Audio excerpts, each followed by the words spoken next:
고등학교 1학년 공통과학 제1 첫 단원 운동의 법칙에 관련된 내용을 살펴보도록 하겠습니다. 지금 고등학교 첫 단원에 나오는 이 운동의 법칙은 중학교 2학년 때 나온 여러가지 운동이라는 단원, 그리고 중학교 1학년에서 나온 힘, 이 두 가지가 결합된 그러한 단원이 되겠습니다. 어떻게 보면 중학교 때 내용을 다시 복습하는 그러한 내용이 될 텐데, 고등학교에서 가장 중요하게 추가되는 내용은 바로 가속도라고 하는 개념입니다.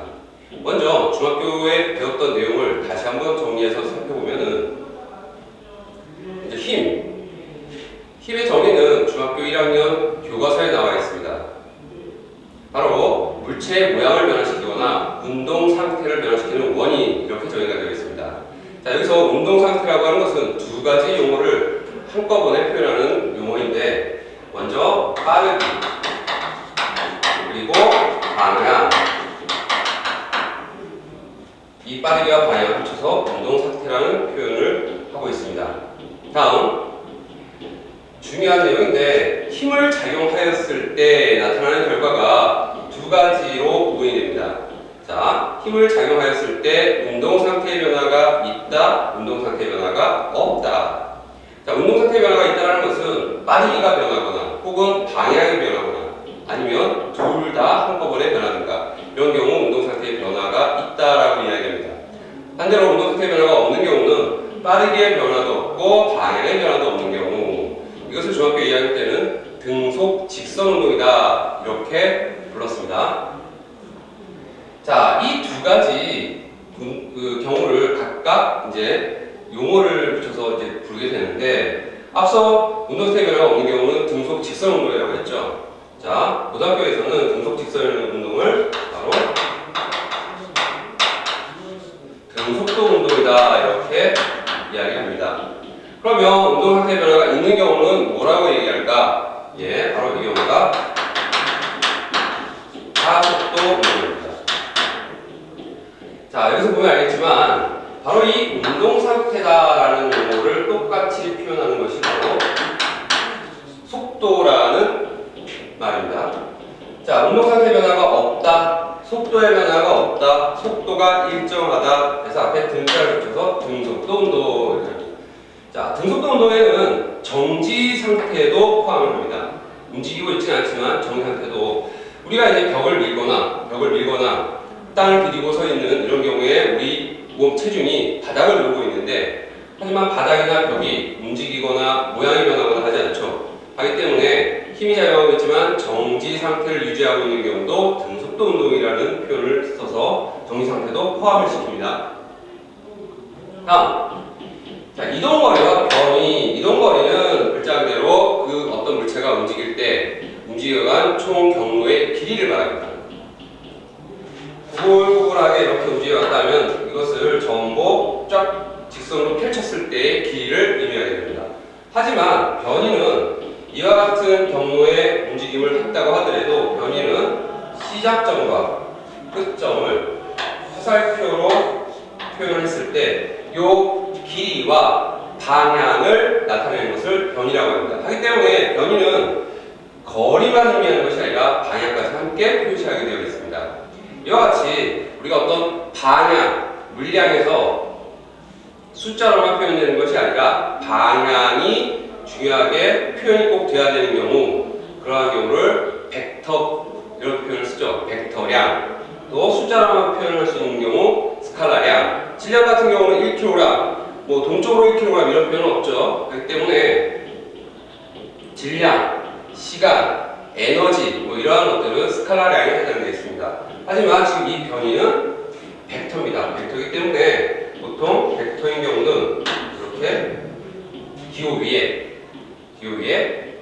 작은 화살표를 붙여서 벡터 값이다 라는 표현을 하게 됩니다. 다음은 속력과 속도의 구분입니다. 여러분, 속력이라고 하는 것은 빠르기를 의미합니다. 속력은 단순한 빠르기를 의미합니다. 하지만 속도는 빠르기뿐만 아니라 방향까지 고려한 그러한 개념이 되겠습니다. 속력은 일정한 시간 동안에 얼마의 거리를 이동해 갔느냐, 이렇게 되고, 속도는 방향까지 고려하기 때문에 거리를 쓰지 않고 변이를 쓰죠. 일정한 시간 동안에 얼마만큼의 변이의 이동이 있느냐, 변화가 있느냐, 이와 같이 정리할 수 있겠습니다. 그렇게 본다면은, 자, 어떠한 움직임을 쭉 하다가 물체가 제자리에 다시 오게 되면 이때 변이는 0이 됩니다. 처음과 끝점을 잇는 화살표를 만들려고 해도 다시 제자리에 왔기 때문에 변이가 되기 때문에 이 경우에는 속도가 0이 됩니다. 자, 정확하게 정의에 따라서 구하는 내용이 다르기 때문에 잘 판단해서 조용해 주시면 되겠습니다. 이 가속도는 반드시 원인이 뭐냐? 앞서 물체의 운동 상태를 변화시킨 경우, 힘을 작용했을 때 물체의 운동 상태가 변한 경우를 가속도 운동이라고 했죠. 하기 때문에 논리적으로 가속도의 원인은 바로 힘입니다. 힘. 그런데 중요한 것이 그냥 힘이 아닙니다. 반드시 이 경우는 알짜 힘이다. 알짜 힘이 또 다른 말이 뭡니까? 중학교 때 표현은 합력 같은 말입니다. 가속도를 일으키는 원인은 알짜의 합력이다. 어떤 물체가 5N의 힘을 오른쪽 방향으로 가져서 움직여가고 있을 때 과연 이 힘이 전부 가속도를 일으키는데 쓰일 수 있느냐? 이것은 전적으로 바닥과의 마찰력에 따라서 그게 달라지게 됩니다. 만약 바닥과의 마찰력이 5N이라고 하면은 외력인 5N과 마찰력 5N이 정확히 상쇄되기 때문에 알짜 힘이 0이 되고 가속도는 0인 등속도 운동을 하게 됩니다. 하지만 만일에 바닥과의 운동 마찰력이 3N이다 하게 되면은 합력이 2N, 즉 알짜 힘 2N이 남기 때문에 이 경우가 바로 가속도를 일으키게 됩니다. 그리고 이 힘이 일정하게 된다면, 이 합력이 일정하다면 가속도도 역시 일정한 크기로 나타나게 되고, 그런 경우 우리는 근가속도 운동이다 이렇게 표현을 하게 됩니다. 자, 지금 가속도의 정의, 가속도를 일으키는 원인은 합력이다, 알짜 힘이다. 외력이 중요한 것이 아니라 그 외력뿐만 아닌 다른 힘의 연관관계, 합력을 구했을 때 최종적으로 남는 힘, 즉 알짜 힘을 구했을 때 그 크기가 얼마냐에 따라서 바로 이 가속도의 크기가 정해지게 된다. 대단히 중요합니다. 가속도의 원인은 알짜 힘이다. 또 알짜 힘이 있게 되면 다시 가속도를 일으키게 된다. 잘 정리해 주시기 바랍니다.